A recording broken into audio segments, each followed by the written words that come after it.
Good evening, and thank you for joining us. My name is Allie Hudson, and I am the Assistant Director of Development at the Harn Museum of Art. I've been with the Harn for over 5 years now, and my job is to work with donors who are inspired to give annually to support the museum's exhibits, programs, and other special projects while maximizing their tax benefit. Next, I'd like to introduce my colleague, Rachel Dorman, Interim Director at the Office of Estate and Gift Planning at the University of Florida. Hi, my name is Rachel Dorman, as Allie shared. I'm the interim director here at the Estate and Gift Planning Office here at UF at the Foundation. I help provide support to the Harn whenever we have donors who are considering including the Harn within their estate plans, or those who are interested in giving any type of gift that's more complicated than just direct cash giving. Today, we're going to go over what gift planning is and why it's important to nonprofits, and why it's important to the Harn. And we're also going to go over some year-end giving ideas.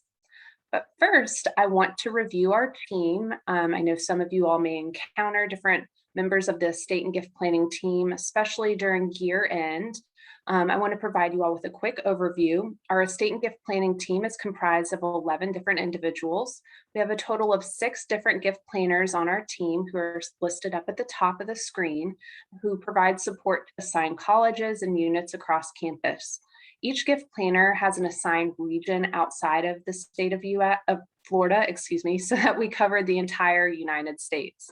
We have an in-house real estate expert, Fred Rowe, who helps us with gifts of real estate. And we also have 4 amazing and talented support staff that allow us to do what we do.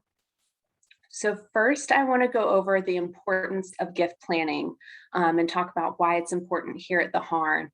One of the key parts of my job is that we help share the good news about gift planning. So first, I want to share broadly as to why gift planning is important to any nonprofit. Gift planning is the intersection between charitable giving and estate planning. Research has found that 33% of adults have an interest in making a charitable bequest, but only 5% actually execute on those good intentions.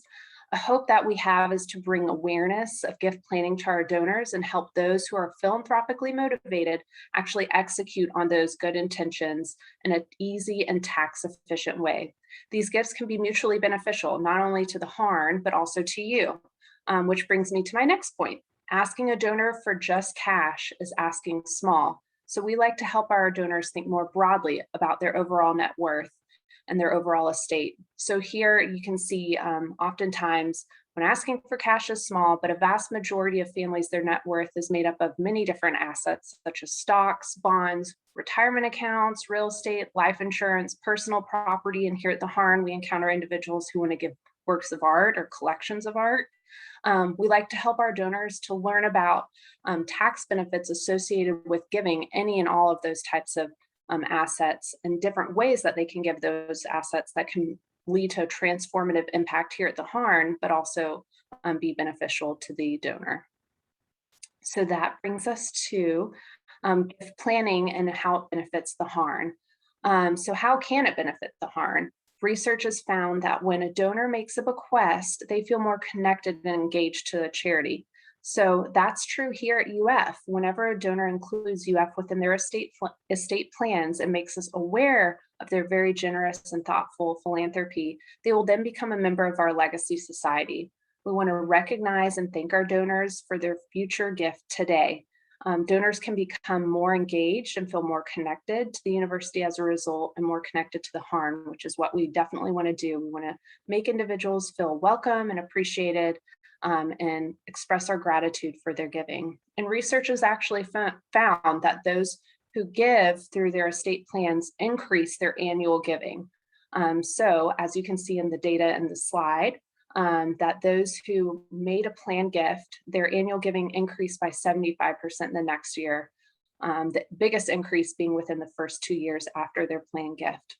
Lastly, one reason our office makes the Harn a priority is that the average planned gift significantly increases the annual gift, which is what we'll go over, a planned gift as well as a couple of annual giving ideas later on, which ultimately results in a huge impact here at the Harn. So now that we've covered the reasons why gift planning is important for overall philanthropy and any nonprofit, Let's go over what type of gift planning vehicles there are, and different assets that can be considered. So as you can see here, there's a list of many different assets that can be included within gift planning and giving to any organization, and many different ways that you can accomplish doing that, whether it's within your estate plans through a bequest and your will or trust, or through a charitable gift annuity or a charitable remainder trust or a charitable lead trust. There's many different ways. The main point is you don't have to know all of the ways. You just have to reach out to us and we can help provide you with some information or help talk through the process with you. And while we're here today, we're going to go over 3 different giving ideas, 2 of which are very specific and timely to the year end. One is actually a legacy gift. So let's start off with the legacy gift, which is a bequest. Very first gift vehicle is a bequest that we'll be covering. This is by far and away the most common type of gift that we encounter here at our office. A bequest can be made through an individual including UF in their will or trust, or by making UF the beneficiary of a life insurance policy, a retirement account, a donor advised fund, or bank or brokerage account. A donor can actually name the Harn as a beneficiary in their estate for a specific dollar amount, a percentage of their estate, or naming a specific piece of property, well, whether it's real estate or personal property like an artwork, or even naming us as the residue of your estate. It's totally the donor's prerogative. We do provide simple bequest language to our donors, and to make the process easier for them and their attorney whenever they are including UF and the Harn within their estate plans. Donors often like these types of gifts because they're completely revocable and amendable, meaning that throughout the individual's lifetime, they can adjust their bequest if they so choose, whether they want to increase it or change the designation or the purpose. It's totally their prerogative up until their passing, which individuals oftentimes like the control that allows them. The way that we document these types of gifts is very simple. We either use a gift agreement or a notification form, which is like a bequest pledge form. It just totally depends on what the donor is wanting to accomplish here on campus and whether we already have an active fund in place. Again, if a donor has a major life event and wants to make an adjustment to their bequest, they can absolutely do so simply by contacting our office by phone or email. They can let us know and we can amend any type of bequests that they have on file. It's totally changeable and not legally binding. Those who do let us know that they have included UF and the Harn within their estate plans then get to become a member of our Legacy Society, and we get to celebrate them and their gift today, which is what we absolutely want to do. A special note I do want to make in regard to bequests is regarding IRAs. The Secure Act actually eliminated the stretch IRA for non-spouse beneficiaries. This is now a wise asset for donors to consider when naming UF as a beneficiary and wanting to make a bequest. So, due to the heavy tax implications for their children and other beneficiaries, and them no longer being able to stretch out those resources over 10 years or beyond, UF is actually being a 501c3 charitable organization. We don't have to pay taxes on those types of gifts. So if you are considering making a bequest, that's an asset that might be wise to look into. Speaking of IRAs, that will move us on to our next gift planning topic, which is the charitable IRA or IRA rollovers. This is a great topic to hit on, especially considering we're closing out the year of 2021. This is a timely topic. This is a great way to make an immediate impact. This gift actually goes by 2 different names, the IRA rollover or the qualified charitable distribution. These are synonymous terms. This gift does have an age association, an age associated with it, an age limit, excuse me. A donor must be 70 and a half or older to qualify to make an IRA rollover. Those who are 72 and above may especially want to consider this due to the required minimum distribution. If you are 72 and above, the transferred amount can count towards your required minimum distribution, so your RMD. The beauty of this gift is that the donor can give up to $100,000 from their IRA directly to charity. As a result, the donor will not have to pay any taxes on the money distributed to charity, meaning the money that's transferred will not be included in one's income tax or in their taxable income. Again, it goes directly from the IRA to the charity, completely bypassing the donor, making it a seamless and easy gift. Very timely.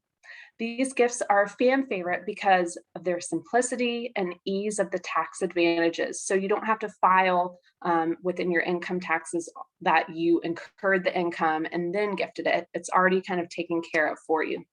This year we have seen an uptick in IRA rollovers because of last year's CARES Act eliminated the RMD, the required minimum distribution. Well, the RMD is back this year, and those who have chosen to forego taking their money out of their IRA last year potentially have a higher RMD this year, which means they'll have a higher income coming in. So we hope for those individuals, they consider making a gift to UF and using those resources in that way. Now that we've talked about a gift that makes an immediate impact today, but has an age limitation, let's talk about one that doesn't. That will bring us on to appreciated securities. So appreciated securities has no age limit associated with them. Anyone can make them. You just have to have an asset that has appreciated. Appreciated assets, this again has no age limit. And when the market has continued to grow like it has in the last few years, despite everything we've all been through, it's rather amazing. And quite a few people have ended up with some appreciated assets and appreciated securities. And those can be some tax advantageous assets to consider when giving. Giving appreciated assets has multiple tax advantages. A donor can avoid paying capital gains on an asset, and the donor can earn a charitable deduction as well whenever they give appreciated securities. A charitable deduction, if not used the year that they made the gift, can actually be rolled on over to the next subsequent 5 years. The great thing about these types of gifts is that they make an immediate impact here on campus. And if a donor is considered giving cash, but has appreciated assets that they can give, such as stocks or bonds, we always like to ask our donors to consider giving those instead, simply because of the tax advantages. The gift that they could be making could cost them less due to those tax advantages. In fact, I recently spoke to a donor who has an existing pledge on file. He traditionally has been paying his pledge with cash. We'd had a conversation and he had mentioned some stock that that had grown significantly during all the craziness of the market. And I actually suggested to him that he uses those appreciated securities rather than giving cash like he has done traditionally. And he didn't realize that he could do that and was so thrilled to learn that he could, and not only earn the charitable deduction, but also avoid paying capital gains. So he was thrilled about having 2 tax advantages associated with making that gift. So as you can see in our office, there are many ways that we can help you with making your charitable gift here at the Harn, and we want to absolutely help you with that process and make it as easy and seamless as possible. That concludes our time, unless anyone has any questions or comments that they would like to make. But I want to thank Allie and her team for allowing me to come and join you all today and share about ways that you can give here at the end of the year in a timely way, and accomplish your philanthropic goals here at the Harn. Thank you.